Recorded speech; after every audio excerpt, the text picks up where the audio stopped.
Matters, and I am Tara Setmayer. We are thrilled to be with you guys today.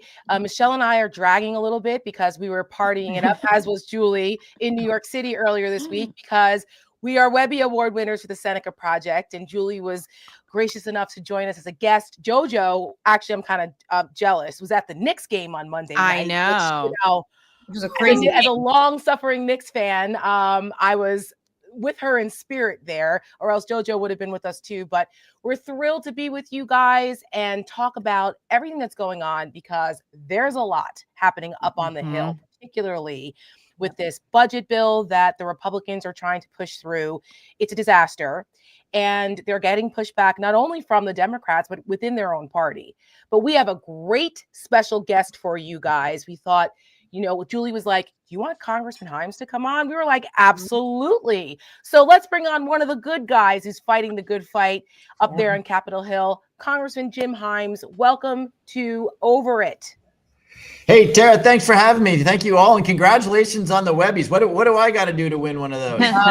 You got to cut a really good ad, which is what Tara and Michelle did. Which was yes. So we're out here at the Seneca Project representing women and democracy, and we're fighters, and we're trying to assist the Democrats in these elections and narrative setting, because we are not afraid to go toe to toe with MAGA. So.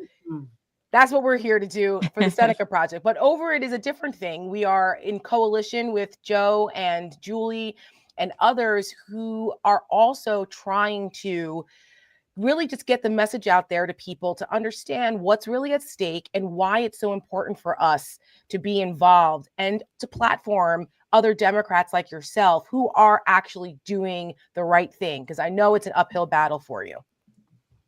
Yeah, well, thank you. There's a lot going on and so much we could talk about, but no, thank you. And by the way, thank you for all the Seneca Project stuff. That's amazing. I don't need to tell you that I'm not going to say all of MAGA, but there is a piece of MAGA that says that, women should be doing in the place they were 150 years ago. So thanks for pushing back on that. Absolutely. And it's all of MAGA. We'll say it. All of them. There's no reform, misogyny, and authoritarianism anymore. As far as Congressman, or not. Yeah, I know we don't have you for much time, so I wanted to just get straight to it. You are the ranking member of the House Select Intelligence Committee, which is, I don't even want to know what goes on in your head that we don't know about every night. But I wanted to just talk to you first about the news of this week, which is that Qatar is effectively bribing our president here. And so we need to know, I don't know who's got something on, but there's a reverberation. But what are your thoughts on this? Because you obviously have a very unique perch into Qatar based on your intelligence committee assignment, and just not just Qatar, but Saudi and other Middle Eastern authoritarian governments that apparently are feting our president this week and not expecting something for nothing, right?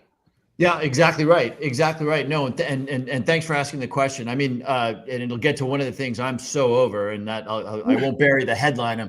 I'm so over my Republican colleagues here, completely forgetting that half the reason the Congress exists is, we're about making laws, but the other half of the reason we exist is to actually provide a check and a balance on the presidency, right? And I mean, there is nothing. There is not a meme coin that enriches the president in, really ugly ways. There's not a gift, smaller or larger than a 747 that will cause my Republican colleagues to stand up and say, hey, this is enough. And so on the 747, the Qatari 747, and we can talk a little bit about Qatar. They're actually pretty important to arranging the negotiations that get hostages released out of Israel. They're pretty important to us negotiating with the Taliban. Anyway, they're important to us for a bunch of reasons.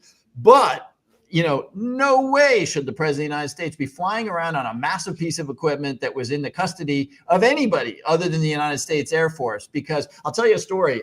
Some of you may remember this, but back in the day when the Soviet Union existed, we built a new embassy in Moscow, and we hired local contractors to, I don't know who thought of that idea, but we built this embassy, which is, not as bigger than a 747, but not much bigger. And we had to tear the whole thing down because it was riddled with listening devices and surveillance and this and that. And, unless you're going to take every screw and every ribbon and every panel out of 747, you're not using a foreign provided. Think about what the president talks about on Air Force One.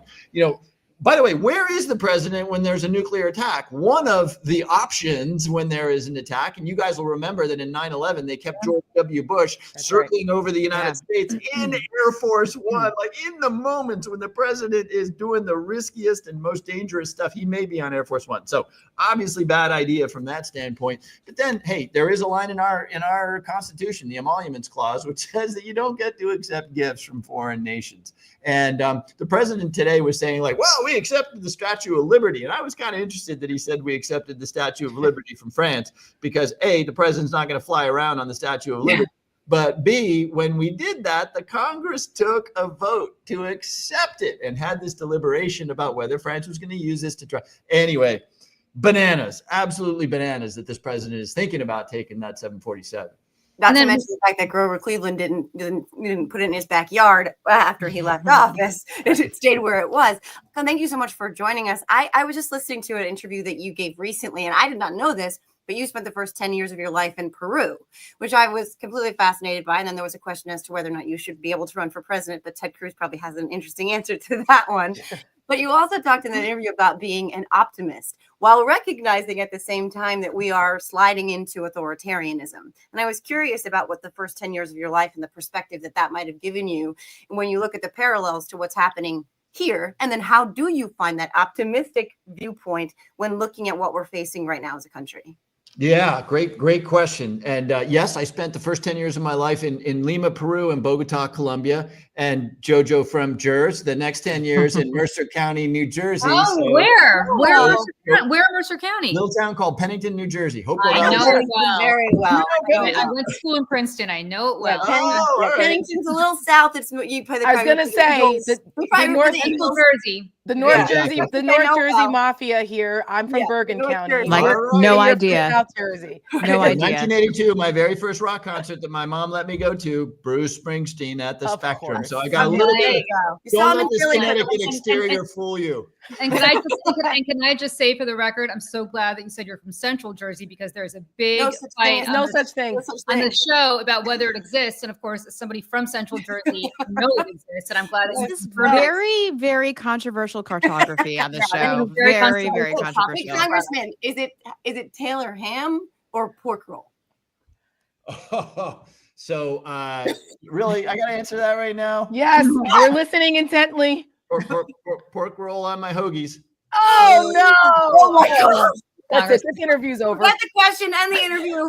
It's Taylor ham, and you're from Central Jersey. If you're from South Jersey, maybe pork roll. But because Julie, you just confirmed it. That was a South Jersey answer. All right. We'll let you go. We'll let you think. We'll let that slide. For these North Jersey Short Hills swells. Yeah. We'll let that slide. We'll let it slide. But back to more important things. To your question, no, it's a great question because first 10 years of my life, I grew up with national in places like, back in the 70s and 80s, when we're talking about here, you didn't have a lot of democracies down there. There were a lot of dictatorships. The military would regularly take over countries. And so I grew up thinking it was normal to have National Guardsmen with, assault rifles standing on street corners and, tanks out in front of the Supreme Court in Bogota and that sort of thing. And then, I was pretty young at the time, but you peel back the layers and you see that in authoritarian societies, corporations, corporate leaders, do all they can to get in good with whoever the autocrat is at the moment. Oftentimes, by the way,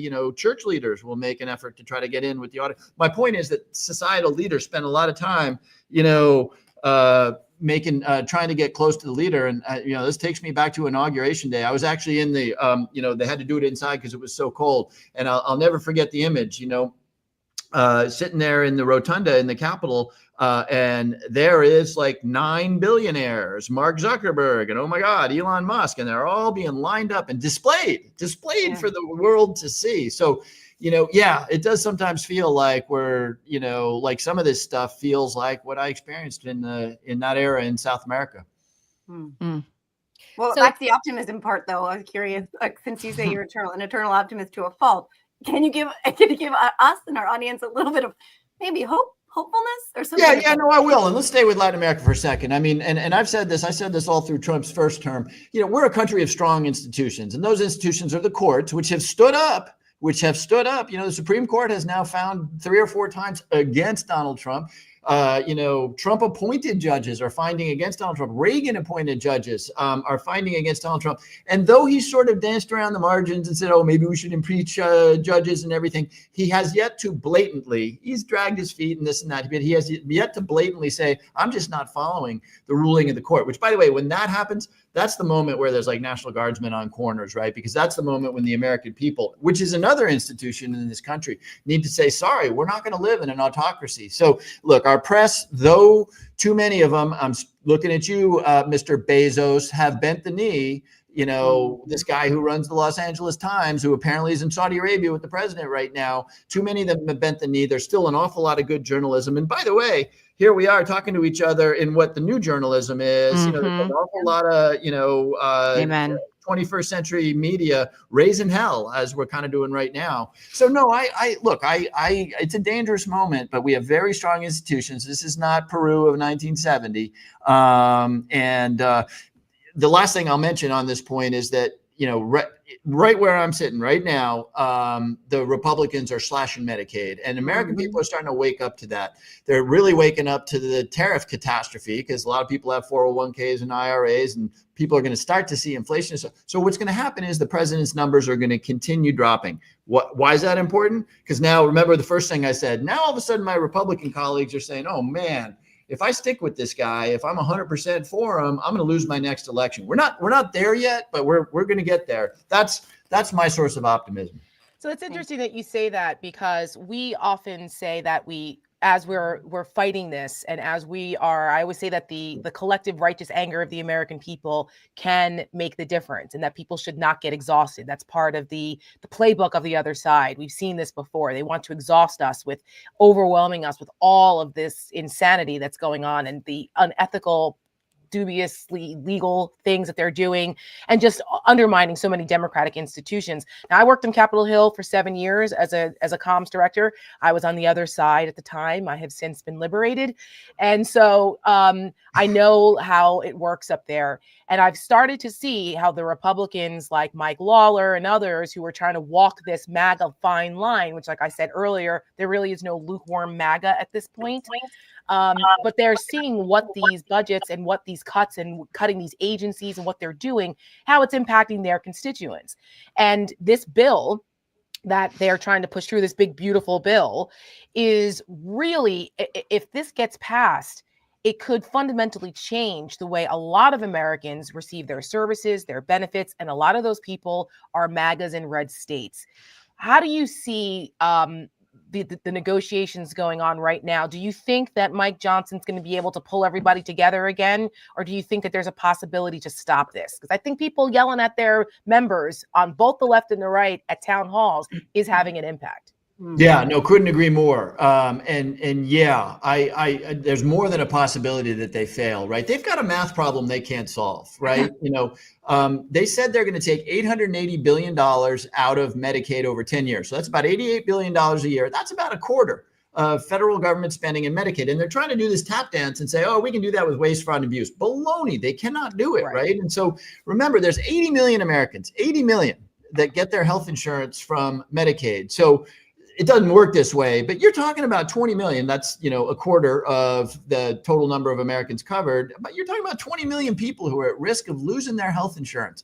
And you just need to say that. And people are going to say, hell no, hell no. And by the way, it's not just, sometimes Americans think like, okay, Medicaid, that's for lower income people. I don't need to worry about that. Medicaid is also what keeps an awful lot of grandmas and grandpas, in nursing homes when they run out of assets, which they do, because nursing homes cost $300, $400 a day. So this is going to, and by the way, we haven't even gotten into food stamps, right? Food stamps provide nutrition to an awful lot of children. And also helps the farmers who produce those crops for that, which is something else that they're not messaging well, that Donald Trump is the first person not only to betray our veterans, but also to betray our farmers, because all of these trade deals and programs like this, our farmers rely on them. And you're absolutely right. Yeah. I should make that case more often, but I don't have a lot of farms in Fairfield County, Connecticut, that aren't like arugula farms run by, retired bankers and stuff. But no, you're absolutely right about that.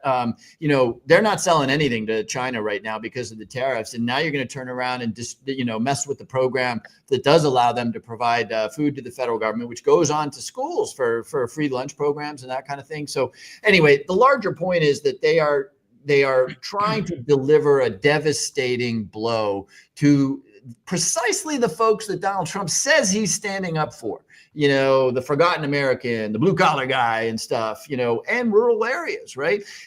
All of us live in places where I bet you we all live in a place where if something really bad happens, we're 15 minutes from a hospital. Go to some of these red states in rural areas, you can be 3 hours from a hospital, and that hospital is going to close if you cut Medicaid. So yeah, Tara, I think success is very, well, I shouldn't call it success, but and by the way, then you got folks like Chip Roy, really hardcore Freedom Caucus conservative saying, oh, well, all of that isn't enough. Right. We want to cut more. And so again, I think they have a math problem they just can't solve. And I hope that's the case, because the devastation that will be visited just by the Medicaid that we've been talking about right now would really be horrendous. Well, therein lies a question that I have just about everything that's going on. And there's so many people who are struggling, and there's even more who are about to struggle in ways I don't think that anyone is really anticipating, or people we know, but I think the average American doesn't. So I ask this of you, not just as a fellow Democrat, but as an American.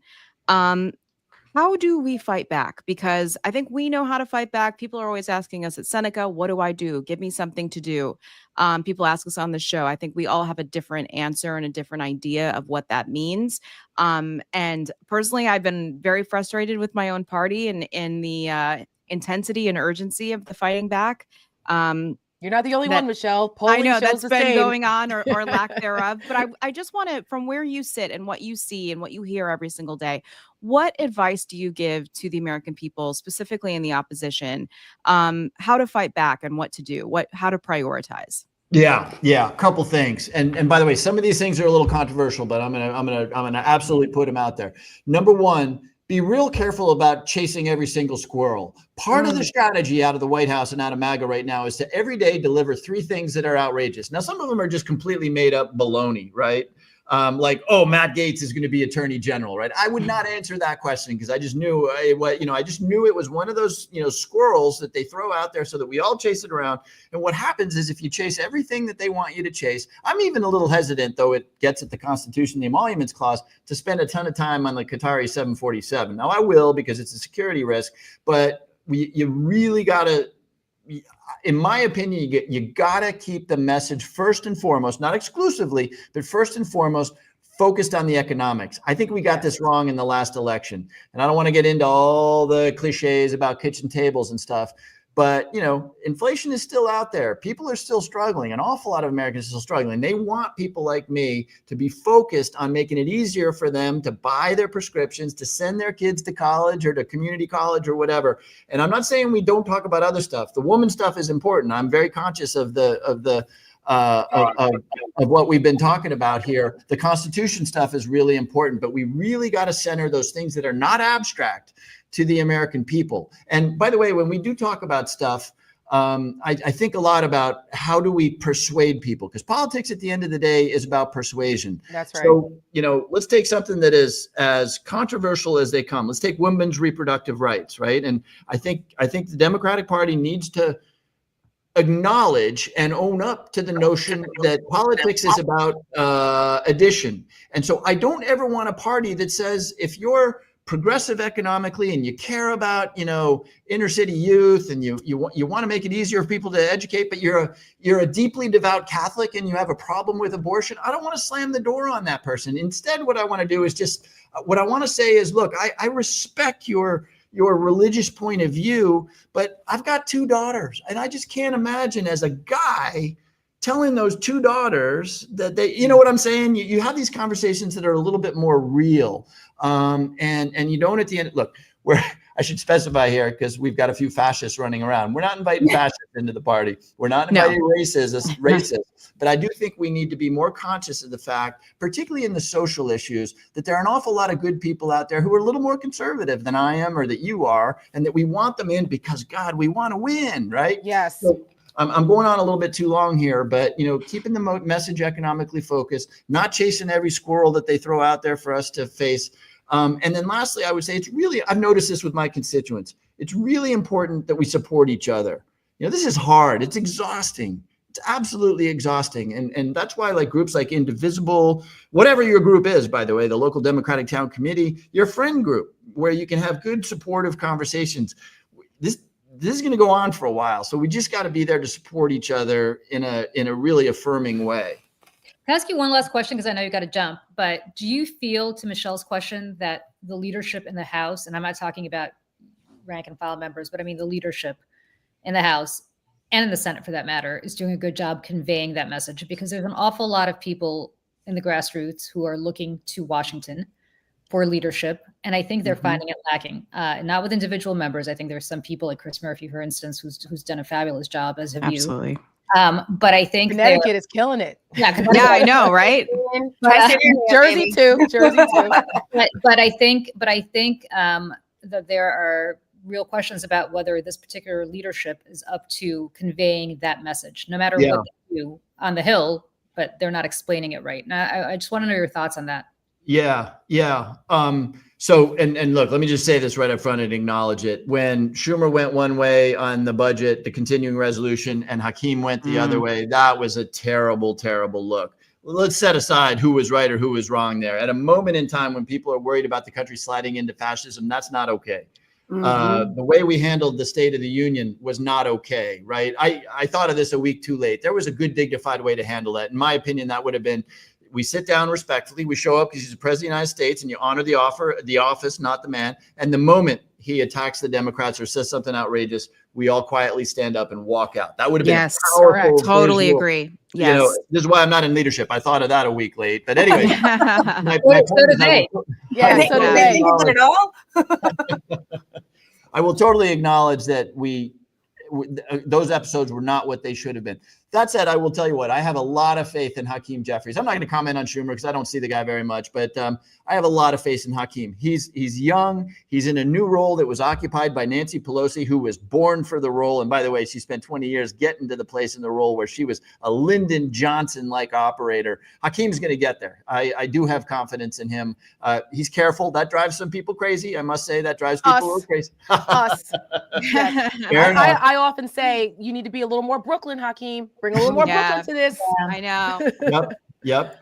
Nope, that's right. But look, he's a young guy, and I think he'd be the first to tell you he doesn't have all the answers. And yes, he needs to be a little bit more Brooklyn. But Tara, if you don't mind my saying, he needs to be a little bit more Brooklyn, but in a way that doesn't alienate Youngstown, Ohio, right? That's right. But listen, the folks in Youngstown, they listen to Biggie and they wear Brooklyn, stuff too. There's a way to thread that needle. It's about the swag. You got to have just a little more. You can't be so careful all the time because we don't have time for that. Our democracy is in peril. We're in an existential place, and being too careful while the other side is throwing everything at you with full force. They're not worrying about being careful. So I think it's finding that balance, which is the challenge. So I think there's a sense that we're playing by the old Robert's Rules of Order, right, which have been tossed out the window, whether we like it or not. I mean, look, I wish when I worked on the Hill back in 2000, I mean, we all got together and we all got along for the most part. And I was there on 9/11 when both sides did not immediately rush out to blame the other. And it was kumbaya moment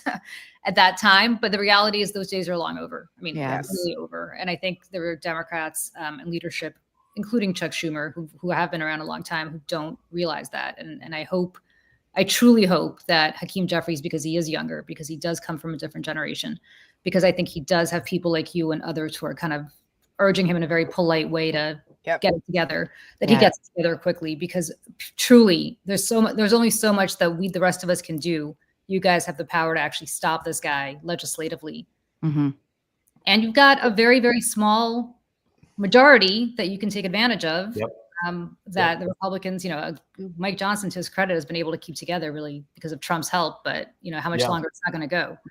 Yeah. And No I- more strongly worded letters. Yes. We're gonna have a T-shirt that says that. No Right. strongly worded letters with a through it. No Yes. more Yes. of that. And I I'd like know you have to go, express Congress. my concern. Yeah. Avocados from Mexico. I know. I'm so sorry. I know you have to go, but the next time you come on, which I very much hope you do, I want to Yes, ask please. you about your colleagues across the aisle, because you said again, recently that a lot of them are actually outraged secretly and privately, and I want to talk about that, because I want to talk about what it will require for us to get them to have a spine again, for them to stand up on the principles that they privately and secretly tell you they're ashamed of what's happening, and they're afraid to actually speak out and stand up. The word, let's just tease this because I do want to come back on and join you. But the word I keep hearing is always after 1 or 2 glasses of wine, including last night where I was with a colleague of mine. The word I always get, it's weird, is batshit from Republicans. Oh yeah. Right. Oh They yeah. know it. They know it. And that's the worst part of this. I actually Yes. have more respect for the true believers than I do for guys like that. Yes. Right. Yes. They know better. Totally. You know what I call Totally. them? I call them Vichy Republicans, and we all know what happened to the Vichys. I call them cucks, but we'll have to talk about that next time you come on, Congressman. Congressman, we're going to let you run. Thank you so Yes, much. thank for coming you. on. Thanks. Looking Great for chatting with all of you. Really appreciate it. Taylor Ham. Taylor Ham. Yeah, on the Taylor Ham. our goal. that. Central Jersey is a real place. I'm glad you agree. Take care, guys. Thank you very Take much. care. Bye, Keep up the Congressman. good Thank work. you. Bye. No, He's that's great. so Fun. funny. It was That's awesome. great. Yeah, he's wonderful. Incredible. You know what I wanted to ask him about, which I didn't get a chance to because he is on the Intelligence Committee. Is I don't know if you guys know this. I wrote a column on it today, but they are deporting Afghan refugees. Yeah, I saw Yes, that. I did. See Yeah, who that. Joe Biden gave temporary protected status to. But the white Africans from South Africa Yes, are and the- perfectly fine to come in. Because- And the drug cartel family members, please, you are welcome. Come here. Yes. But father of autistic child, gulag for you. But what's so interesting to me from a national security perspective, and we didn't get a chance to really discuss this with him, is why? I mean, these are people who we promised we would get rid of the Taliban for. We failed at that. There are many reasons for why we failed at that, but none of those reasons include them. And now they're coming here, and a lot of them are women who are going to literally be sent to the Stone Age if they go back there, according to Amnesty, according to the United Nations, according to the Council on Foreign Relations. I mean, nobody claims that life in Afghanistan has gotten better since the Taliban came back, except for Kristi Noem, who did it. Ugh. But my real question from a national security perspective, and why Pete Hegseth should have jumped in on this, and Tulsi Gabbard, but of course they won't, because they're who they are. Morons. Morons. They're just malignant. Well, that But- too. But I That's a mean, long list, Yeah. Julie. Yeah.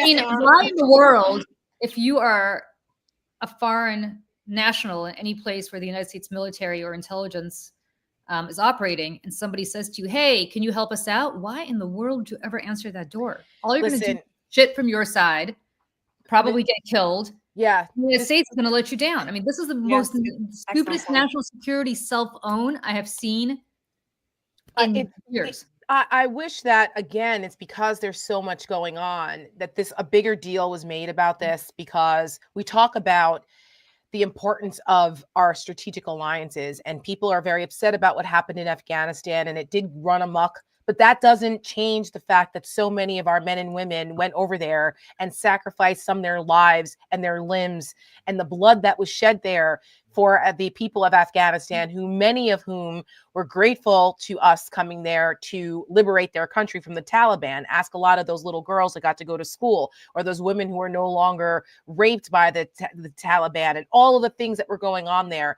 And then we turn around, and the people who helped us and who helped keep our men and women safe and who helped that are being betrayed. So you can't have it both ways. The temporary protected status being taken away from the Afghans who came over here, who were many of whom were translators and who were people that helped our folks over there, is just awful. That would be like the people who helped us in World War II and us saying, well, sorry, too bad. It's outrageous. When I was on the Hill, the congressman I worked for was very plugged into the Afghan people. I learned more about Afghanistan than I ever thought I ever would know, from the Tajiks to the Uzbeks to the different, 4,500 different tribes that are within Afghanistan, Northern Alliance conversations. And I mean, it was It's a fascinating place, but it's also a failed place. But the Afghan people are good and decent people. And there are a lot of Afghan pockets here in Northern Virginia of folks that came over here as part of this program and have set up restaurants and markets. And now you're same thing with the Venezuelans. Actually, a Venezuelan like empanada shop opened up not too far from me where I live now, which is all part of the TPS status that these folks who are, you know, looking for refuge here, getting out of these countries to come here and make a new life. Like, why are we doing this? It's because Donald Trump wants to continue to isolate America. And instead of the soft power and being that place where people, the beacon that the Statue of Liberty represented, we're now being sold to the Emiratis and the countries that are so corrupt that they know they can cut deals, crypto deals, and give planes and you know, have Donald Trump saluting Saudi generals or whatever the fuck. This is what this is what America's turning into. America is for sale. And they will tell you, they'll gaslight you by telling you that they're closing the border to keep terrorists from coming in. Right. Meanwhile, what we're doing by abandoning these people, abandoning these places, abandoning that soft power is creating fertile ground for those things to take hold there. Yep. And talk about, Julie, like to your point, and Tara, obviously to yours too, we are imperiling our own national security at an unbelievably rapid pace, so much so that it's not a matter of if, it's a matter of when. Yes. And it will be directly attributable to what is happening right now, what is not happening, what is being done. And you're right. If there were enough hours in the day, in a perfect world, we could focus on all of this at the same time. But to the congressman's point, it's like next to freaking impossible because there's too many shiny objects, because all of the shiny objects are actually really fucking bad for all of us. So it's like we got to walk and chew Sean Spicer amounts of gum at the same time. To answer Heather Cooper's question, was there a time limit set for temporary status? There are time limits set, but they're renewed. So there were folks that came over from like Nicaragua and from the 80s when all of that crazy was going on there that had temporary protected status renewed year after year after year, just in order to handle, because it's a complicated process. But yes, they set a time limit, thus the temporary, but it can always be extended. But I will say this for Afghans, they have now said they have to get out of here within 60 days, right? July. That's insane. 60 days. And just understand, I say this as somebody who's a refugee myself. You come here, you make a life, you assume you're staying. I mean, these people had no indication they would go back there. I mean, my God, you know, like it is one of the most dangerous places on earth. You try to build a life. And I can only imagine, like I came here in the very last year of Jimmy Carter's, God, I'm old now that I think about this. In the last year of Jimmy Carter's presidency, and then Ronald Reagan became, so I came here in May of 80, and then Ronald Reagan obviously took office in January of 81. I can only imagine if in January of 81, the Reagan administration said to my parents, hey, by the way, bye-bye. I know that Jimmy Carter let you guys in here as refugees, but now you got to go back to the Soviet Union. I don't know what we would have done, because if we had gotten back, that would have been the end of us. That would have been the gulag. Right. I mean, Death sentence. so, and that's exactly what it means for these people. They're not being sent back to Switzerland. Right. They're being sent back to a place that has public floggings and public executions for anybody who the Taliban deems is a traitor to the Taliban. And these people are definitely traitors to the Taliban in the Taliban's eyes, because they got the hell out of there and didn't want to live under the Taliban. Yep. So Kristi Noem is not content with just killing puppies and killing goats. She's now killing human beings. I mean, these people are being sent to their deaths. Yes. And she's dressing up in costume and you know, highlights and fancy watches and 80 pounds of filler in her face, you know, and just kind of like, isn't this beautiful that I'm doing this? And in front of all these people that are in a jail cell behind her. I mean, it's the most sickening thing. It's disgusting. Like, as much it's like you almost have to laugh, but we can't, because it's so awful. People are dying. And, you know, if it's not that, you know, I thought about, Julie, what you were saying about, you know, traitors to the Taliban, like what the Ukrainians that they're trying to kick out of the country. I mean, it goes on and on and on and on. And again, I bring it back to this thing that the Trump administration is doing and trying to assimilate, right? That's the word that they used, assimilate the white Africans from South Africa who white people in South Africa own the most amount of the wealth, the most amount of the businesses, the land. And they said that they're being oppressed because now that they have to share, they have to share the country with black people after apartheid is absolutely insane. And the fact that we have 3 billionaire oligarchs from South Africa that have major influence and control, quite frankly, over the United States government. We have Peter Thiel, Elon Musk, and David Sachs, who are white South Africans who clearly have a racial issue. They have a women issue, and they have a whole lot of and they have a Nazi problem. And they have a real Nazi problem. Tell the Thiel story, Michelle, because you tell it better than anybody, where Thiel came from. Yeah, so Peter Thiel, obviously, he was born in Frankfurt, Germany. He moved to the United States. He was very, very young. He moved to the United States with his parents, I don't know, for like a year or something when he was very, very little, and then moved to Southwest Africa, to a country that it's now called, and I always mispronounce it. Namibia. That always mispronounce it. Yeah.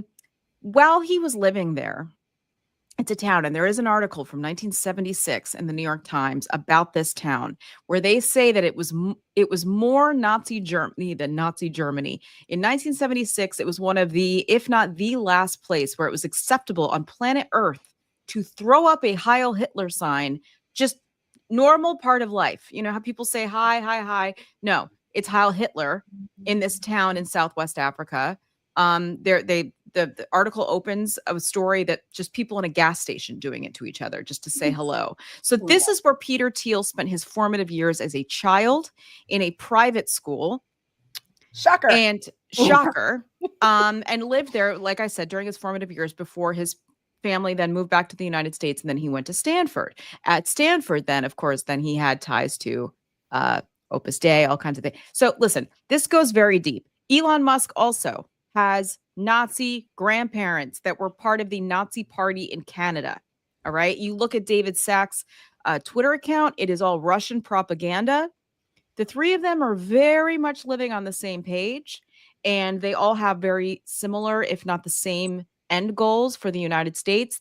A master race, where we heard that before. So listen, we have the grandsons of Nazis in South Africa with billions of dollars, more wealth than any of us can imagine.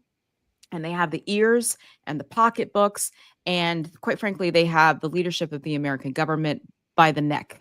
So just one little nugget to add to that. Elon Musk's name came from a Nazi rocket scientist. Correct. His father was inspired by a novel written by one of those Nazi scientists that the U.S. brought over. And in Operation, whatchamacallit, I forgot what it's called. Paperclip, thank you. And he was here and decided to write a science fiction novel about colonizing Mars. And when we send astronauts there and they show up, they find out that Mars was already colonized, and they have a leader who is like a dictator there, and his name was the Elon. That's how Elon Musk got his name. His father admitted this.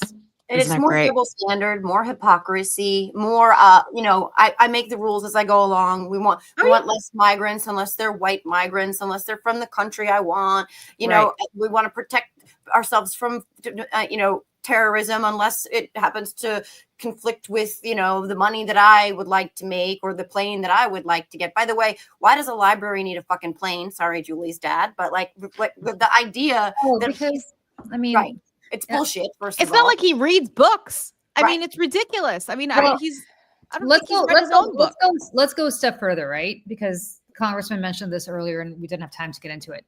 So he is going to accept a plane that we know full well, and he knows full well, will take years to retrofit for the reasons that Congressman Haim spelled That's out. correct. Take it down to the fucking sorry dad studs. Because there's no way they have to, as he mentioned about the Soviet embassy, which I know intimately about, but the problem is every screw can be a listening device. So they're going to have to rip it down to the studs. I don't even know how they can take possession of it. Unless I just don't care about that. It's going to there's that too. Yeah, it's going to take years and years and years. Presuming that Donald Trump leaves in 2029, in January 29, that's a huge assumption because I believe that we are not having a free election in 2028. But assuming that Donald Trump actually miraculously abides by the Constitution that they will suspend long before that and leaves in 2029, this plane will not be ready by then, even if they take possession of it, even if they fly back with Trump this week.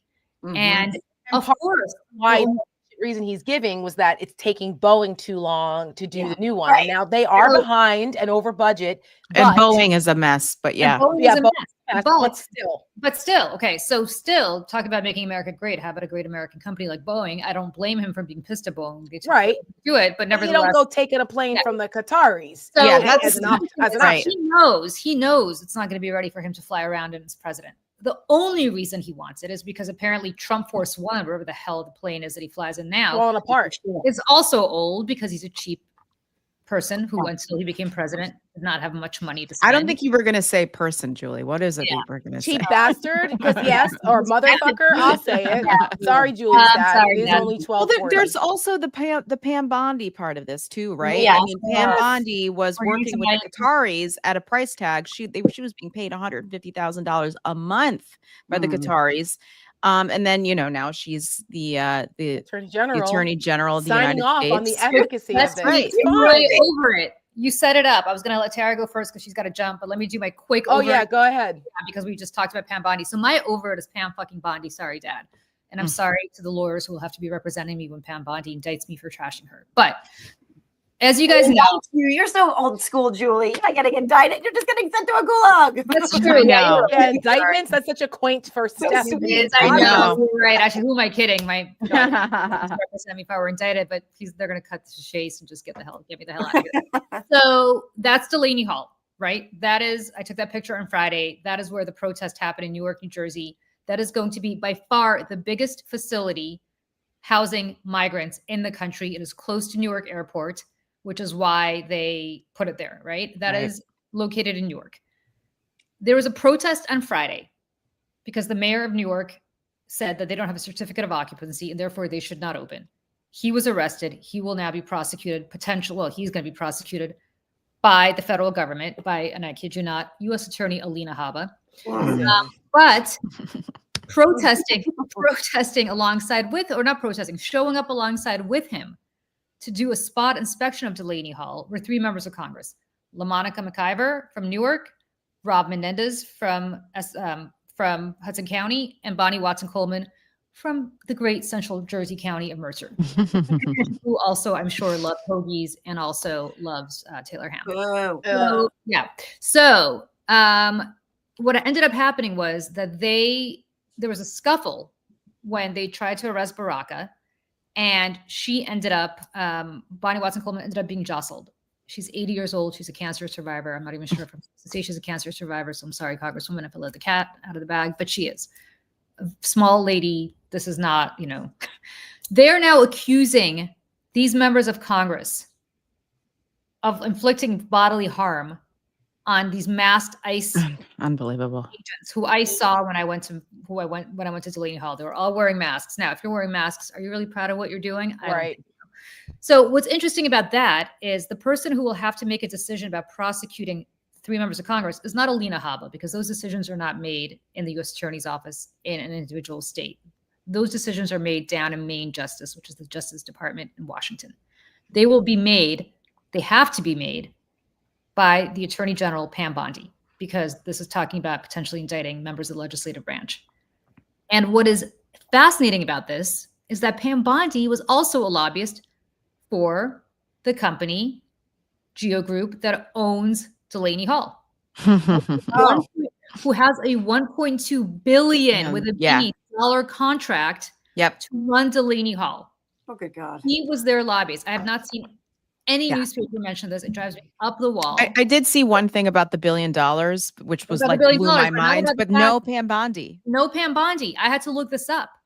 And I did a whole Substack on it yesterday. But the thing is, why am I sitting here looking it up? Where are you, New York Times? I'm over Right. here. Put that in the chat, Julie. Yeah, I will. I'm going to put that. But what everybody has to understand is that it is her clients. It is in her clients' immense financial interest to the tune of 1.2 billion with a B dollars that this place remain open, and you have members of Congress who are doing what they can to prevent that from happening, because it is a shithole that has had complete and utter issues with it when it was open the last time before it was shut down. Oh my God. This makes is- Kellyanne Conway's little, Oh. slip up with By the Ivanka emoluments and Ivanka Trump seem Yeah. like Yeah. child's play. So my point is the woman who is deciding whether the Geo Group is going to keep their 1.2 billion sugar daddy facility open is the same woman who is deciding whether to prosecute members of Congress and the sitting mayor of Newark, who could deny them a certificate of occupancy and is suing the Geo Group to prevent it from opening.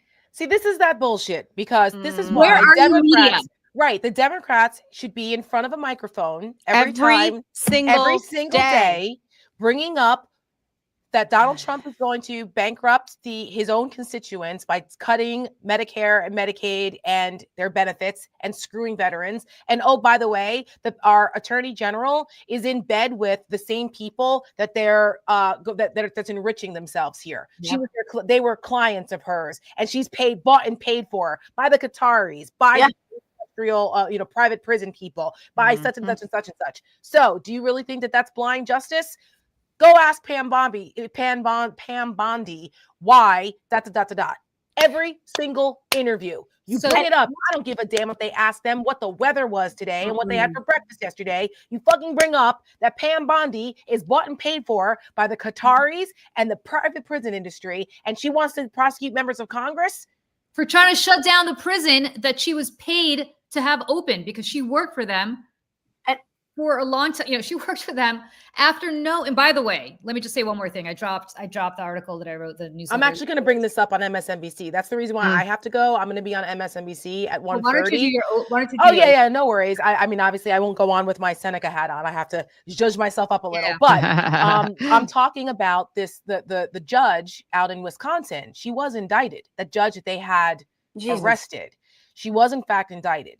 And I will work this in because if they're trying to do federal charges against her, I will work this in today. Mark my words. Yeah. I mean, so I can do my over it then real fast because it is not the judicial branch. So Chief Justice Roberts, who many folks thought would be the moderating voice in the Supreme Court and that he would stand up and do the right thing because he's such an institutionalist with the court. Yeah, well, Chief Justice Roberts has been screwing that up a lot lately and went along with Donald Trump on things that a lot of people thought he wouldn't, including that god-awful immunity ruling last year that has basically given Donald Trump carte blanche to do whatever the fuck he wants. And he has. So what a shocker. Chief Justice Roberts gave a speech at Georgetown where he was very pearl-clutching concerned about the rule of law being endangered. No shit. You think, Chief Justice Roberts, when you give someone like Donald Trump carte blanche to do whatever the hell he wants, like a dictator as president, and now you're concerned about, he's coming for the judges and the judicial system too, and you're worried about the rule of law being endangered. Yeah. You know what? Then do something about it. Stop ruling in favor of this fucking guy and destroying our democracy. You guys are the last line of defense here. Literally. And you've got two members on your Supreme Court who are up the ass of Donald Trump, in Clarence Thomas and Alito, that are part of this. You have fix it then. I don't want to hear it. I don't want to hear that you're concerned. The arsonist. Yeah, the arsonist is very concerned about the prevalence of fires. Like, it's just, you know what I'm saying? Like, this is all you, dude. Like, you, and you're also Chief Justice. Yeah. Like, it's just, Right. Well, do something about it. It's leopards eating people's faces party shit, right? Like, I never thought the leopard was going to come from my face. I mean, these are supposedly smart people. By the way, they've been operating without an ethics code since the fucking dawn of time. And even despite all the blatant fucking corruption that was exposed in the last several years, there's nothing really that binds them to this. And to take Tara's point further, Congress is supposed to have oversight of this shit. And we got Dick Durbin finally leaving, by the way. Thank you very much. No offense, Dick Durbin. I'm sure once upon a time you were an effective member of the Senate, but not so much now. The Congress is, even our side has gelded themselves by not having oversight over this court. And John Roberts is going to whine. It reeks of Kavanaugh not being able to enjoy his dessert in a fucking steakhouse. Exactly. Spare me. Listen, these people don't deserve a moment of peace ever. No, that's what Pritzker said. Ever. That's right. True. And that's the thing. It's like, not violence. We don't encouraging violence. No, of course not. No.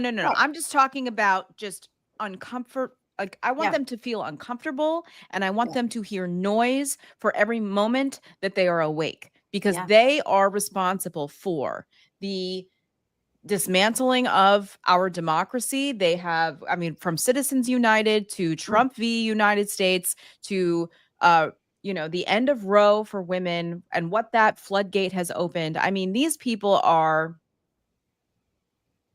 beyond the pale. Like I don't have words. I don't have words for how awful these people, specifically for Alito and Thomas, but then the people like Roberts, who somehow are like, oh, they're the ones that care about their legacy. And like, no, they don't. No, they don't. And to your point, Joe, about, the leopard eating the face thing, that I don't seem to, where are people, where have you been?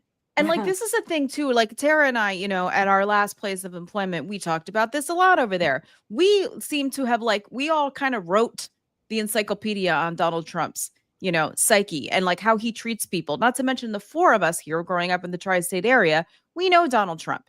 Yep. We know who he is. We know what his game plan is. We know what the playbook is. He's a con man. Anything he says is meaningless. He's not going to stick up for you. It's about Donald Trump at the end of the day. It doesn't matter if you're Chief Justice Roberts, if you're the Qatari government. It does not matter. He will take what he wants from you, and then he will screw you and humiliate you. And there is no amount of anything that you can give this man. There's no amount of money or sycophancy or anything that will make him somehow feel like he owes you something, because once he's done with you, he's done with you. Yes. And he's done with the Supreme Court now. They've given him what he needed. Yeah, You saw the handshake at the fake State of the Union, right? We saw Yeah. it. Oh, So God. thank you. And let me just say this, and this is the part where I think I kind of diverge to the congressman on what he said, because he said we have the courts, we have the rule of law, and Yeah. We didn't have enough time because I was going to push back a little on it. But yeah. So We gotta here's have where we want him to come back. I know. Stop him coming back, because I did want to raise this, and I didn't want to. We don't have time, but I will raise it now. You had Stephen Miller talking about suspending habeas corpus if the courts don't rule in their favor. And then Steve Bannon yesterday or the day before went on some podcast and went off on habeas corpus and how if these judges don't fall in line, they're just going to suspend habeas corpus.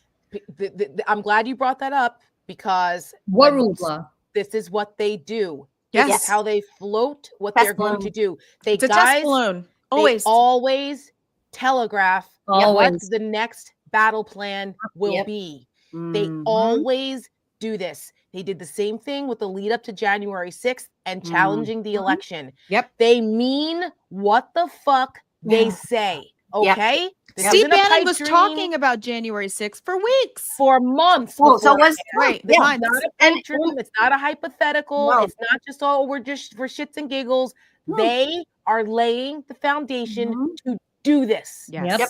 They're Yes. test balloons, 1000%. So that by Right. the time it happens, you're not outraged anymore, because they've been telling you they were going to do it all Right. along. Exactly. Your nervous system has already settled into it. And like the thing is, like Right. Steve Bannon wears 8 shirts at a time and looks like a human herpy. But like, here's the thing. That's so mean to Like- herpes. I know. 1 in 4, 1 in 4, 1 in 4. But here's the thing is that Steve Bannon is an evil genius. He should be Yes. taken seriously. Yes. Like, yes, Yeah. he's a clown, but he's He's not an very, idiot. He's very smart. Stephen Miller is Yeah. wormy. I mean, he went to Duke, so like, yeah, he's not an idiot, but like, But that's he's been a just- horrible person that since just high means school. do all this. Yes. Doesn't mean He's- anything else. that's true. That's true. Yeah. Yeah. So I know I should stop putting so much value on where people went to school, but I just like, he's not like a dumb, but he has been the same person since he was a teenager. He is evil inside and out. The thing about Stephen Miller that I wish more people understood, especially the people on our side and the opposition, is that Stephen Miller doesn't like to be made fun of. None of them And do. he should be mocked endlessly. And I I don't know what everyone, I mean, Joe, I mean, you're on deck, Joe. But like, I don't understand. Like, it's make fun of this man. He is the most make fun ofable person ever. He He's is. Nosferatu with his. He's with not straight even hair. 40. Yeah, no, I tell you, Look at him. he sleeps in a coffin line with ICE detention center blankets, people. Okay. He's an evil ventriloquist dummy that was reanimated to strip brown babies from their mommies. Okay? Yes. So true. Who was on stage in high school yelling to the student body about how janitors need to pick up his trash? Oh my And God. like, he doesn't need to. Robert Carr, Why Robert should he? Carr. Why should he have to pick up his own trash? He actually Right. said this in Yes. high school. Robert Mr. Hart, Burns. this guy said he's Mr. Burns made young. He is Mr. Burns made young. That's Oh exactly. my God, from The Simpsons. Yes. Yes. Oh, that's so Yes. funny. Yes. Yeah. Oh God. Yes. Yes. Yeah. You're right. These are, But but yeah. the point though here is that these are awful, terrible, evil, unredeemable people that were made fun of, that, well, rightfully, but that were losers in life, that have gotten power, and now they're exacting the revenge Yep. on everyone J.D. else. Vance. He's Yes, another one. All of them. It's like a loser parade. Well, it All is of tyranny of the unfuckable, but it's all about. This is why they're able to tap into grievance so well, right? Yes. That's the Yeah. special sauce. That's Correct. Obama won on hope and change, and Trump won on grievance, and it's those people who took from you, because Yep. these people understand grievance, because Donald Trump wasn't accepted into polite New York society, and Correct. he was made fun of in military school, Yep. and J.D. Vance was a God knows what fucking in the closet, And not to mention his own family terrorized Right. him and made fun You're of him. I right. mean, from infancy. Because he was terrible. Right. So this is Joe- grievance. This is, Stephen Miller, who he looks like Joe, last week Joe wrote that she bet Stephen Miller hisses at garlic bread. well, yes. And I think the refrigerator light is like blinding. Oh, yeah. I mean, I call him Oh God, that's so Like, funny. Oh my God, Michelle, that's a spot for our friends over at a certain late night show could probably put together Oh, I should text them. brilliantly. Oh, Anyway, well, yes. I'm gonna go just because I don't want to interrupt you guys because Michelle, you have a great over it, and so do you, Joe. So I am going to depart now and give you guys that uninterrupted. And thank you, everybody, and thank you to everyone that I'll congratulated call us you on the later, Webby. Sarah. And I'll call you later before Have the a meeting great hit. at 3. And I'll see y'all on MSNBC. Bye, guys. Yeah, 1:30, right? Yeah, I'll be on 1:35, I think. Yeah. Perfect. Well, Get off then, for that so people can watch you. All right. Yeah. Bye. Bye. So, Ooh, all My right. head just got really big. Yeah. I was like, ah. So, Michelle, I'm gonna take my glasses off. I didn't realize that there was such a reflection. So Michelle, what is your over it? Well. Well, I mean, I feel like mine's like specific, but not, because I was just so pissed off this morning. And I think my piss offery started yesterday with Jake Tapper and Alex Thompson and their stupid book about Joe Biden. But it really, I think, is just so much bigger there than that. My problem is the bro culture on the left. Because we keep talking about how we need a Joe Rogan. And I'm like, I don't know that we do. Because there certainly seems to be a lot of white men and a lot of boys on the left. And I'm just going to say men in general, who seem to constantly have each other's backs, who always put each other before they put the rest of us. And I'm talking about women. I'm talking about people of color, immigrants. I mean, because at the end of the day, they're all going to sit on their podcast and tell us how we need to think. And, and some of this is in the form of, and you all can get mad at me, I don't care, because none of these people know who I am and they don't invite me on their shows anyway. So we'll just keep it that way. Pod Save America. Okay. These are rich boys with a podcast who are very successful and like to tell us all how to think. I'm talking about Ezra Klein. Ezra Klein, who's got a podcast, who likes to be filmed in 5 different vantage points where he dramatically tells us about what's going on in the country. And I'm like, I can't even take this seriously. I'm talking about David Hogg, who in the beginning, I was like all about what he had to say, because yes, I agree that a lot of Democrats need to be primaried and they need to be pushed to do better and to fight harder.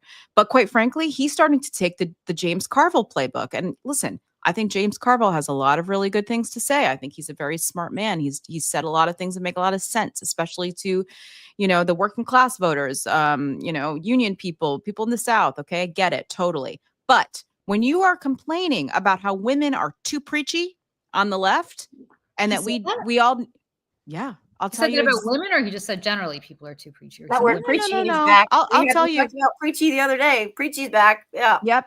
Carville, too many too many preachy females are dominating the culture of the Democratic Party.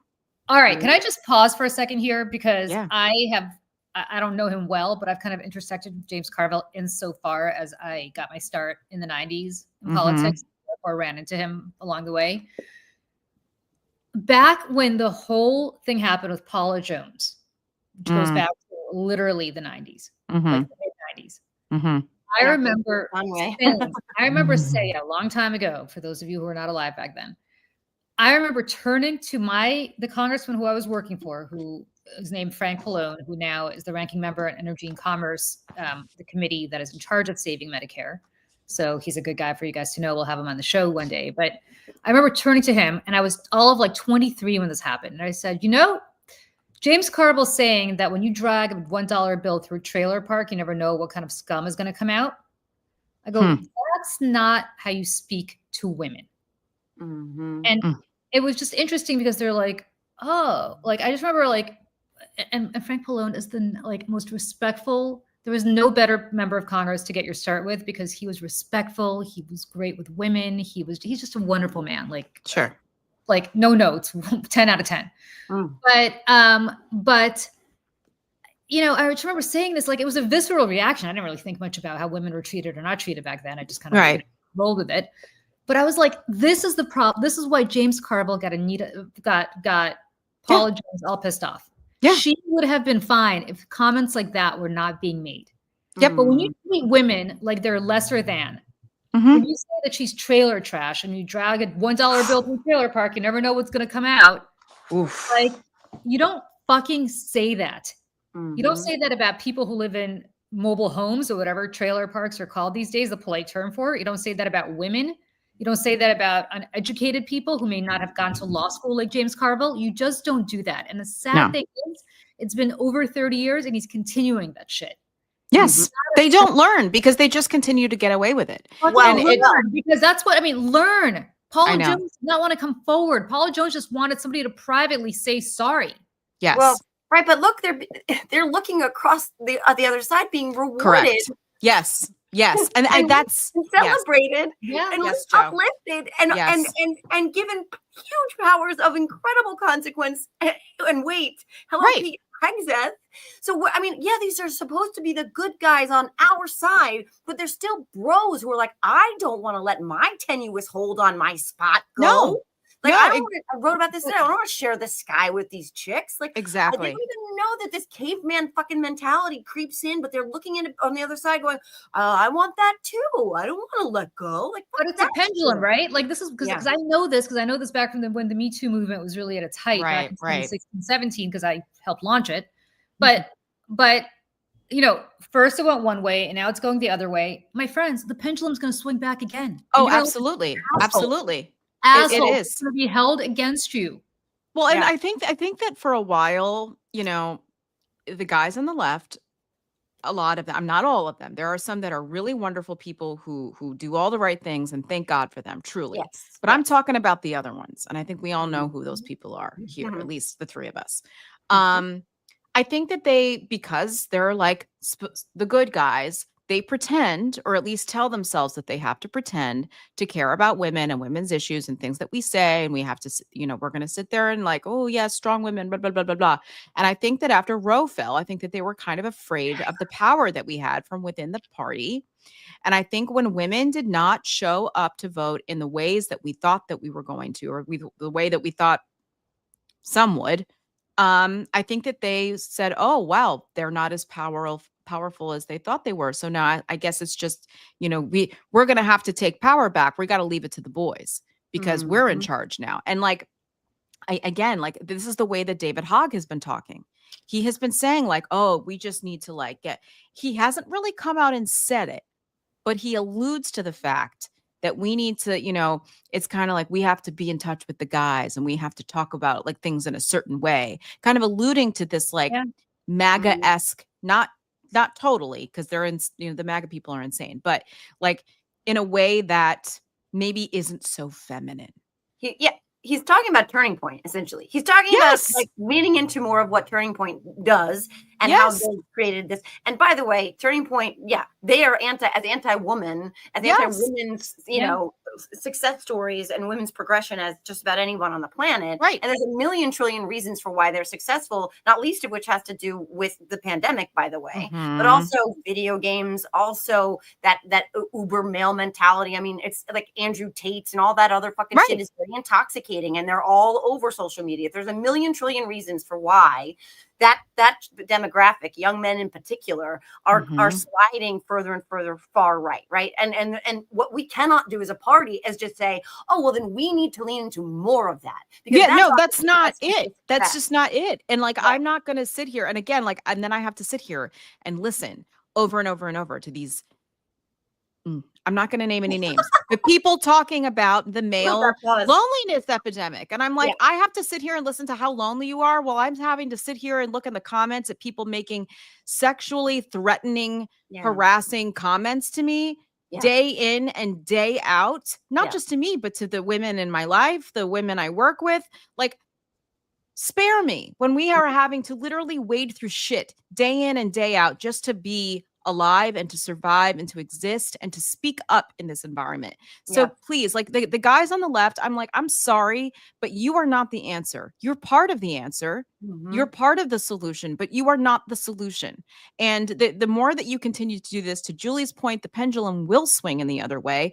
And while we're sitting here having to listen to the right talk about that we don't even need to have a right to vote, let alone participate in democracy or in places of power and leadership, the pendulum will swing back, and we will remember that what you didn't say. And we will remember that you sat there and sat on your hands, Pod Save America, when there was a little bit of an autopsy that you did after the election. And with the word women was not mentioned once. Well, let's just real quick about Pod Saves.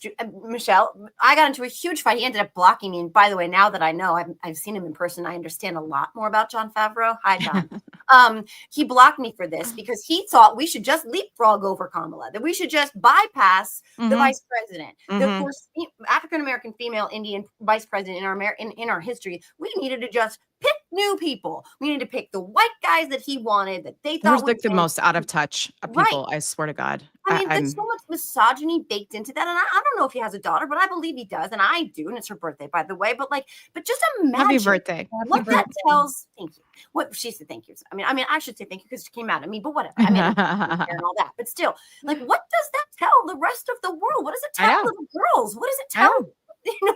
Okay, I can leapfrog you. I can jump over you for a dude. Let me just say this because this has been, Michelle, you brought this up, and now this has been bubbling up in me for a really long time. So I am your standard American family. I am a married woman with a child, right?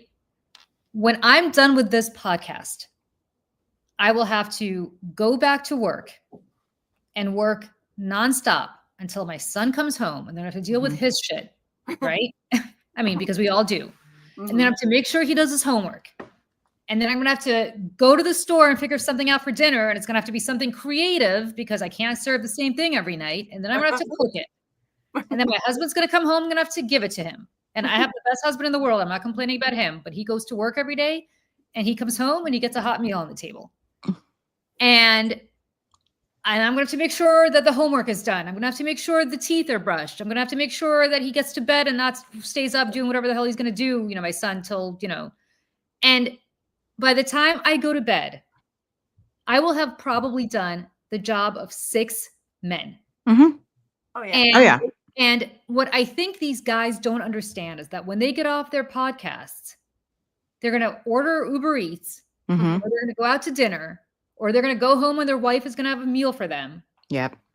And she's going to make sure the kids are okay. I'm not generalizing all of them. I'm just saying this is typically how it works. She's going to make sure the kids are okay. And she's going to make sure that there's food in the fridge. And she's going to make sure that everybody's dentist appointments are scheduled. And she's going to make sure that everybody like all it's that invisible labor that people just don't seem to know. And then when you think, and Michelle, you're married, and Joe, you used to be married. So you guys know this. It doesn't matter if you're married. It actually creates more work for you, no matter how fantastic your husband is. It just creates more work for you. I can speak to that. Yeah. And there's also, sorry, go ahead, Julie. Sorry. Yeah. So my point is don't tell women that they have to get back in the kitchen because we're already there. But in addition to being in the kitchen, we're also working our asses off and now probably making sometimes more money than our husbands or more money than our boyfriends or more money than these people sitting. I don't want to call them incels because I think it's actually disrespectful, but these young men who are sitting there saying, I'm so lonely. I'm so this, I'm so that. You know what? There's something worse than loneliness. It's the fucking labor. Yeah. That we have to put into relationships with you, no matter how good those relationships are. And I speak as a really, really, really happily married person. is not blaming my husband. It's just reality as to what Yeah. we do. Yeah. I mean, 1,000%, Julie. 1,000%. Yeah, exactly. And I mean, all those invisible things that women do. And again, no offense, there's many amazing, wonderful male allies out there, incredible Yeah. guys. Your husbands. Yeah. I have My people in husband's my an life- amazing person. I Right. love him very much, but and you know, and they support. Yeah, but like, I will just speak. I can only speak to this for myself. But as a woman, like, there's a reason why most. The people who left their jobs during the height of the pandemic were mothers, were women, right? Because I have long felt that I wanted to be home when I could be home with my kids in the middle of that pandemic, when your kids were not in school and Right. somebody should have stayed home. Not in every case was that even possible, but it was like, well, I'm the mom, I should stay home, or the husband would say, you should stay home. It makes the most sense. But the personal compulsion as the mom, as a mother, is to be there. Like, I'm not, Mhm. again, that's not for everyone, but for me, that is definitely the case. And I think, again, it speaks, we can look to the statistics and say that. And I think a lot of people completely overlook that. And to your points, both of you, that a lot of guys take all of that for granted because they don't have the same inherent compulsion. And I also say that as someone, by the way, who was raised by a man who in 1983 got full and complete custody of 5 children. Mm. From my mother. So I was raised by a single father. So I'm not saying that this is true of every man, but I think that like, it's true of a lot. And I think that side is that our side, our dude side, that brosphere Yeah. is sliding ever more Yes. precipitously Yes. into becoming comfortable with a reality that they used to espouse they were against. And like, that's the slide that worries me a lot. Yes. Yeah. Yes. And it does pivot to my overhead. If Michelle, I don't know if I don't want to Yeah. step No, on I you. just had one last thing. It's like, Yeah. you know, I've also worked for male dominated organizations and companies. And, you know, a lot of times women get put up in front as human shields, right? Mhm. To say, oh, look at me, I support women. Oh, we care about women's issues. But like, look, a woman works here. And like, a lot of times those organizations and those places get easier funding. They get it's an easier path to investors in their endeavors because there's this implicit bias just kind of baked in that they are just automatically trusted because, you know, they're you know, the things that they espouse, the things that they talk about, you know, they're experts just because, I don't know, I'm just looking at them and they seem like they are. But women have to prove themselves 10 times harder. And I say this as someone who runs a women's organization that is not even a year old. The amount of uphill battle day in and day out, trying to get people to take us seriously, to invest in the work that we're trying to do, to not just invest in us, but just like the mission, because we're out here swinging, not just for women, but for everybody. And so, Mhm. you know, and Julie, you know this too, because you run an organization that primarily, you know, fights for women's rights in the workplace with Gretchen Carlson. And these things are very hard to fund, especially now in this downslide after the election. 2%, Michelle. I don't know if you know this. I don't know what just happened. A bunch of balloons. This is nothing to celebrate, so scared of the balloons. But 2% of all nonprofit dollars go to women's. Yeah, exactly. 2%. Exactly. And so, you know, Tara had a conversation with someone just last week who's trying to start a women's, you know, media company. And they were like, yeah, you know, I sat in a thing and like, they didn't support me, but the other men in the room, they all got money. Mhm. So I'm just saying, like, it's a bigger thing where it's just like, yes, I'm tired of having to prove myself, but that's just part of being a woman. And that's just how it is. And like, I'm a white woman. So imagine if I was a Black woman or an immigrant woman, like how much harder it would be, because I've got it easy in comparison. But, you know, I say all this for all of us because we need the good guys to be good guys and not just pretend you're a good guy. And like, that's what I'm tired of. I'm just really, really tired and I'm very over it. So, you know, the self-congratulatory stuff that's going on the left, like, hey guys, we're still here. And Julie, to your point, the pendulum's going to swing back and we were going to remember what you said and what you didn't say. So, Joe. Very good. Yeah, speaking of inferior men, my over it does pick up on this because it's again that brosphere and it's again the supposed good guys. Mhm.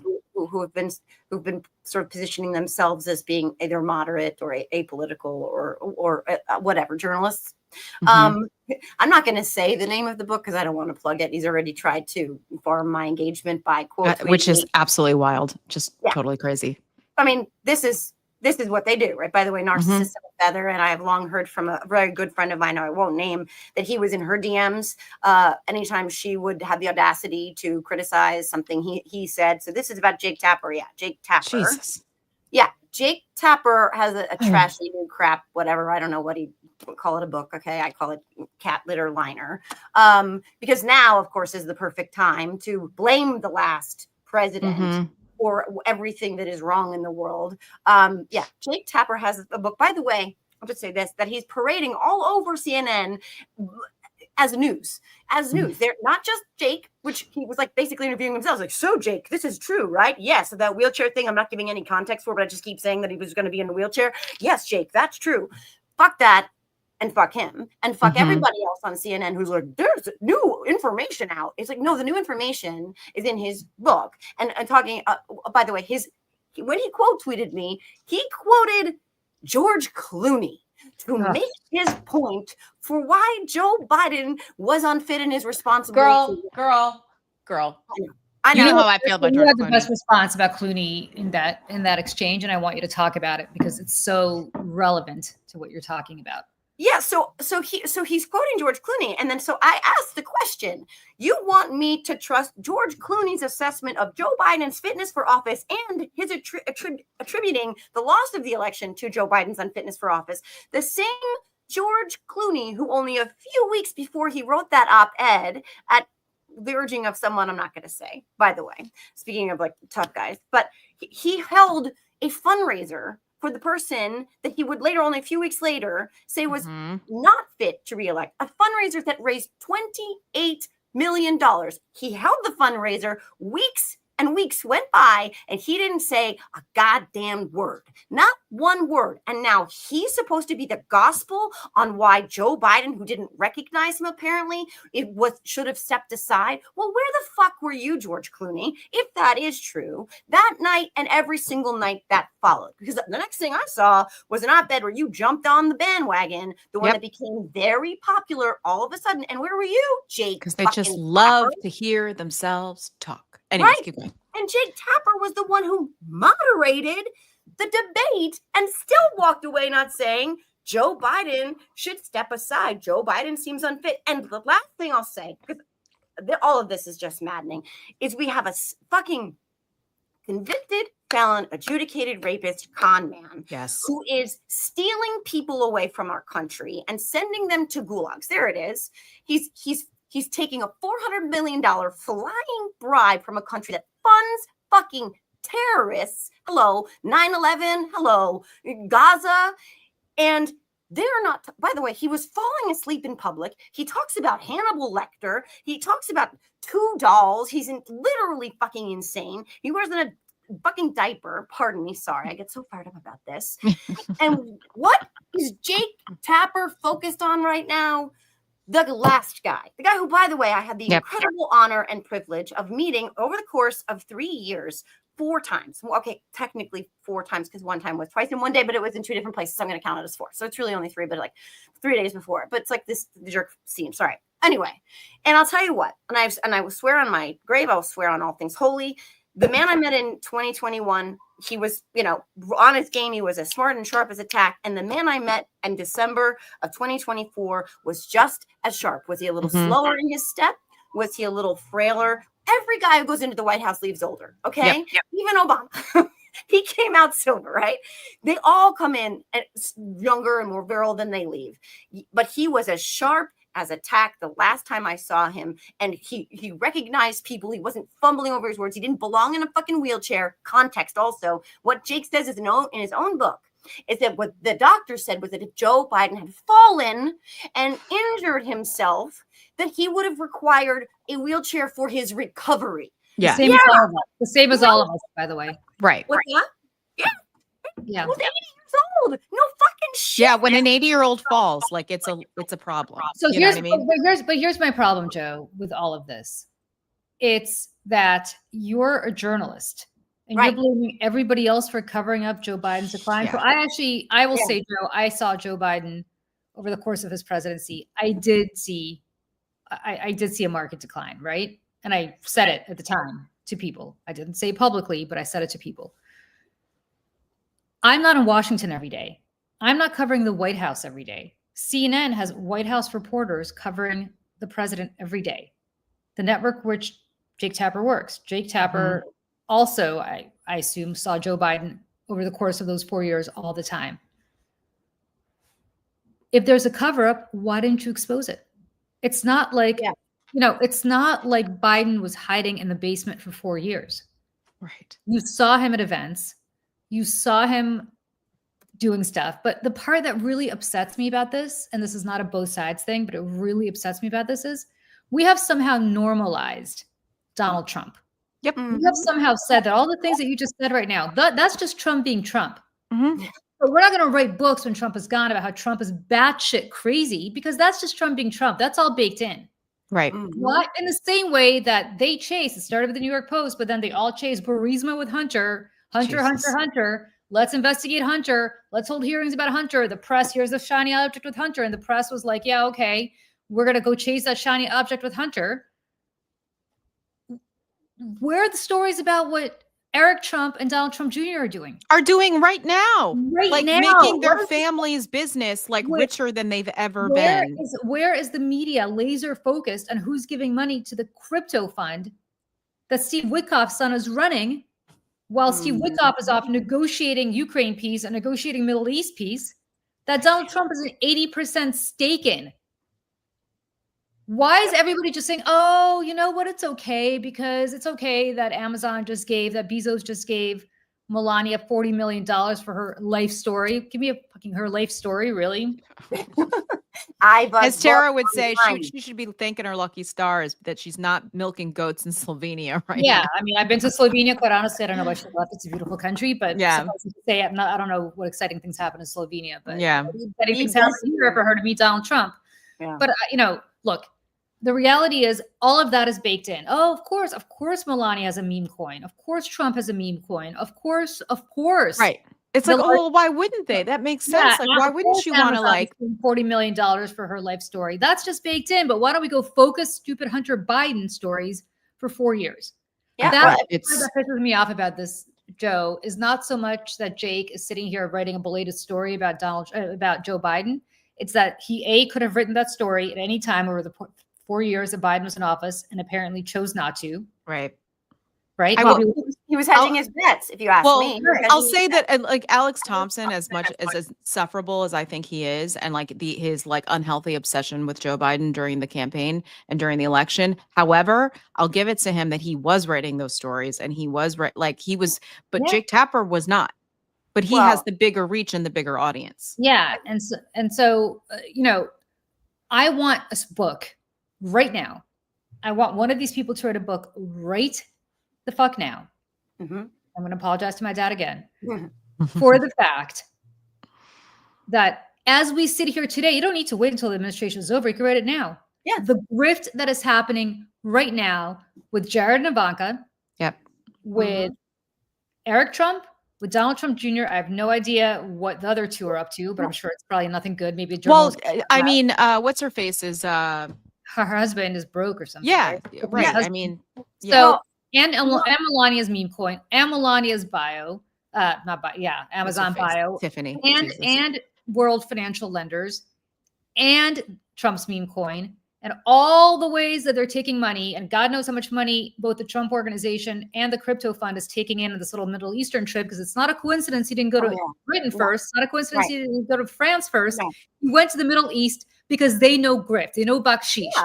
It's a term. It's called bakshish. I'm sure you know it, Joe, because of because you cut your dad, right? Is your dad Lebanese? Yeah. Yeah. So the term is bakshish. That's what it is in the Middle East. You want to do business, you got to pay a little bakshish. Mm-hmm. Right. And don't forget, also Marjorie Taylor Greene and other members of Congress made a fortune just randomly, coincidentally, when Donald Trump was fucking around with the stock market. Buy now, I'm going to crash it, and then I'm going to tell you to buy. She was just, I'm sure she's just a stock market savant because obviously she's very intelligent. But I mean, it's just blatant corruption. And this is what I wrote today. If you're more interested in making money and what you say happened in the last presidential election than you are in reporting on the blatant presidential corruption that's been happening since the election, you are not a journalist. You are an asshole and you are complicit. Hey, friends, you have a responsibility. If you wear the label of journalist, you have a responsibility to report on this. And Julie is right. And I'm not against anybody making money. Hey, good luck to you, right? But you can make money on a story that is reporting on what we are actually living through now. And I would also argue that if you want to attribute any blame for the results of the last election to anybody, you have a mirror, look in it. Right. And yeah. Yeah. And I have to go back to the fact that all of these reporters might have had this information, but they sit down until they could write the book. This is Oh yeah. Yeah. the New York Bob Times. Woodward. They all do this, right? Yeah. I had this Maggie information Haberman. 2 years ago, but I saved it for the book. Well, Yep. I'm sorry. Then why am I paying my cable bill? And why am I subscribing to the New York Times? Or I used to subscribe to the Washington Post for Bob Woodward. Yeah. No mas. No mas. No mas. Yeah. Right. Risking and opportunistic. But why? Right. So now I have to also buy your book. Mhm. You are a reporter and you work on the news. What makes it news is it happens currently. Write it. If Jake Tapper saw that Joe Biden was fading, he should have said so every single day for 4 years. Mm-hmm. Shouldn't They have a stayed- responsibility to the American people and, quite frankly, our democracy, which is in peril. Right. And it speaks to their credibility. So why should I trust George Clooney? He's not a journalist. Why should I trust him? Why should I trust Jake Tapper? If Jake's telling us that he knew these things and writing a whole book about it after the fact, why would I trust him on any thought or reporting that he has now? Why would I trust anything in this book? Honestly, I think that speaks to their credibility. If it's all about I couldn't agree money, more. yeah. I really, yeah. And George Clooney too, who did that actors on actors thing with Patty LuPone at the Rainbow Room a couple weeks ago, said that, you know, he thinks we're going to be just fine. We're going to be just fine. I was like, what an easy, nice thing for you to say from your castle in Lake Como that you live in with your beautiful, brilliant wife, who, by the way, is 10,000 times smarter than you, and your gorgeous children and all your bajillions of dollars and your $900 tickets to the show that I'll never see because it's too expensive and I can't afford it. You know, I just like, so again, like another example, like they're just, these people are so out of touch. Like I cannot even, so that I do. And I know we're running out of time. Hi, my cat is like doing this, like please pet me right now.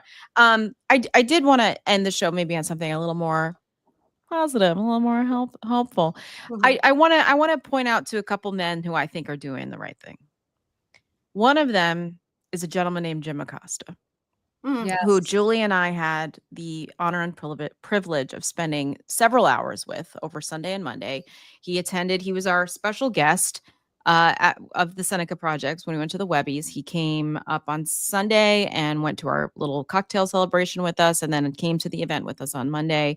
What a nice person, first and a of all. courageous person, because A he very courageous person. called it. Talk about a guy at CNN who called it like he saw it every Yep. time. Yep. Trump pulled his press pass. Trump tried to go after him. I'm not really Mm-hmm. sure what the ramifications were of that and why that may have cost him his job at CNN. I don't know. I think maybe eventually, I think it just started to wear off. You know what I mean? Or like Yeah. it wore him down after a Yeah. while. I don't know that, but what an incredible human Mhm. being. Yep. And you're absolutely right. Shout out to Jim Acosta. If you're on Substack, you should watch his show. Mhm. Subscribe to his Substack newsletter. He's just fantastic. He's all integrity. He's all integrity. All integrity. And here's the son of a Cuban immigrant. You know, his father came from Cuba, was under, you know, the regime there. I'm like, he knows. I mean, his mom, you know, is American, but his father, you know, I think he learned a lot from his experience in Cuba and from obviously his career as a journalist. And he's now a free man who can say whatever he wants and does whatever he wants. And, you know, I was talking to him about the what side are you on kind of feeling that I have right now. I was like, you're either part of the solution or you're part of the problem. There is no straddling the line Yeah. here. It's one or the Yeah. other. And he's like, that's how I feel right now too. And I give him props too, because Walton Goggins from Ooh. White Lotus, you guys may know him, was sitting at the table next to us, and Jim was like, I'm going over. So Mhm. like we all went over and we're talking to Walton Goggins. He's another one who I think is a superb human being who was raised by all women, a single mom and his mom's sisters, like all grew up in the South. Like, what a gentleman, what a great person he is. And we were, talking to him, having a great conversation about how important women are in our lives and in our country. And I said to Jim too, I thanked him. I was like, thank you for interviewing so many artists on your show, because he had Jason Isaacs on, who was also on White Lotus. And I said to him, Jason Isaacs is a brilliant guy who had a lot to say about what's going on in the United States with our democracy right now. And I said, thank you for platforming artists, because I feel like, and as the resident artist here, or former actor rather, and I said, I feel like so often actors, artists are not taken seriously. We're told to go sit down and stay in your lane, like, run with the ball, like people do with athletes. Like, we're Americans too.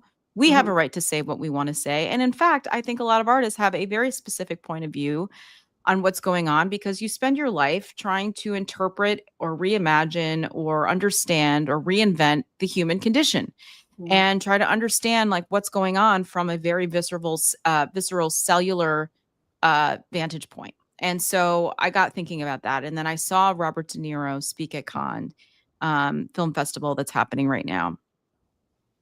And he always finds a way to work in the plainest language. He's such a good messenger. I think Robert De Niro is a very, very good messenger. Yeah. In the way that he speaks about what's going on, and speaking to an international audience also.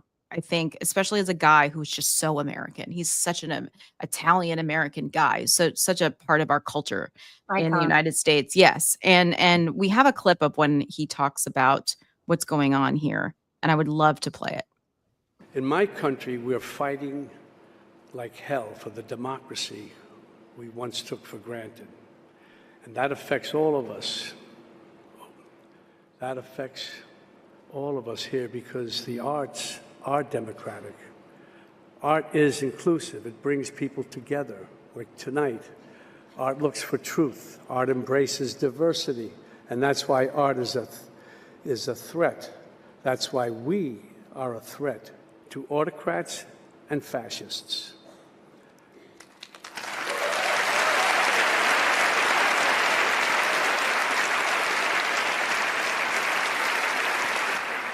America's Philistine president has had himself appointed head of one of our premier cultural institutions. He has cut funding and support to the arts, humanities, and education. And now he has announced a 100% tariff on films produced outside the U.S. Let that sink in for a minute. You can't put a price on creativity, but apparently you can put a tariff on it. Of course, this is unacceptable. All these attacks are unacceptable. And this isn't just an American problem. It's a global one. Unlike a film, we can't just all sit back and watch. We have to act, and we have to act now. Without violence, but with great passion and determination. It's time for everyone who cares about liberty to organize, to protest, and when there are elections, of course, to vote. That's right. I try not to get, I tear up. And everything he says is so, so true. And in the vein of that, I want to give a shout out to my friends, my former classmates, who are all part of the Les Mis production at Kennedy Center, who are very, very courageously standing up to a tyrant as well, and boycotting the show that Donald Trump will be attending. So with that said, thank you to all the men who are doing the right thing. Agreed. Well said. And on that note, we promised Tara we'd be off before she went on MSNBC in 1 minute. So we're going to say goodbye to everybody. Catch us on Saturday at 10 a.m. Eastern for Coffee and Conversation. Maybe we'll give you a little bit more perspective on our night at the Webbies, and just chill out and have a cup of coffee, mimosa. We had some good Bellinis at Cipriani for the Webbies the other night, and Joe can tell us about how the Knicks kicked the Celtics. Yes. That was an amazing epic game.